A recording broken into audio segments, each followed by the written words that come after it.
فضلك بدون تشنج، من فضلك يجب أن تحترم نفسك وبدون تشنج. أنا هنا أدافع عن موقف بلدي ولا يمكن لك ولا لغيرك التحدث عن موقف. أعطيها فرصة تعبر عن رأيها.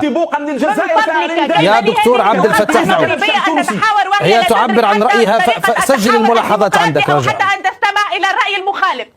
تفضلي. هذا حقيقة عار على النخب المغربية. طيب سيد أمل حموري تفضلي. سيدة أمل حموري تفضلي. الشعب المغربي واخوتنا المغاربه، اخوتنا اللطفاء الذين لا يتعاملون بهذا السلوك العنيف الذي يمارسه بعض النخب. للدولة التونسية الحق والحرية في استضافة من تريد. أنا أعتبر وكل معناها الطيف المساند لقرار استضافة الدولة الصحراوية والذي لا نعتبره تدخلا في الشأن المغربي. الدولة التونسية لم تصدر أي بيان يتعلق بالموقف إن كانت الصحراء مغربية أم جزائرية. لماذا يريد أخواتنا في المغرب أن يضعونا في اصطفاف إلى جانب الدولة الجزائرية؟ الدولة التونسية مستقلة عن المغرب وعن المملكة المغربية ومستقلة عن الدولة الجزائرية.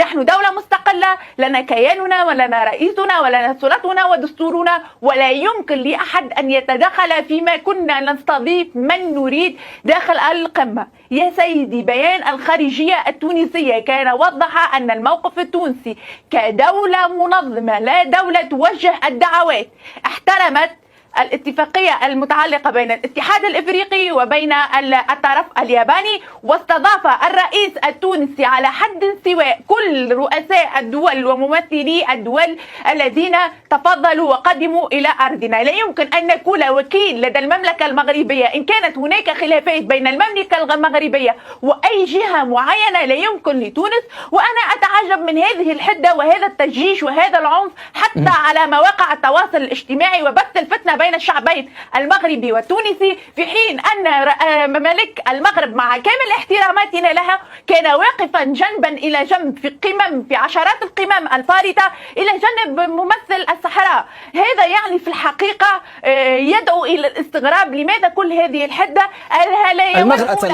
على كل حال الاقتصاد التونسي هي قضيتنا الأولى. لن نتدخل عندما فتح الملك المغربي سفارة الكيان الصهيوني في أراضينا، لا يتدخل في علاقاتنا ومن لو سمحتي أستاذة أمل لو سمحتي أعطينا الفرصة. من يعتقد على احترام السيادة يعتبر هذا يا أستاذة أمل لو سمحتي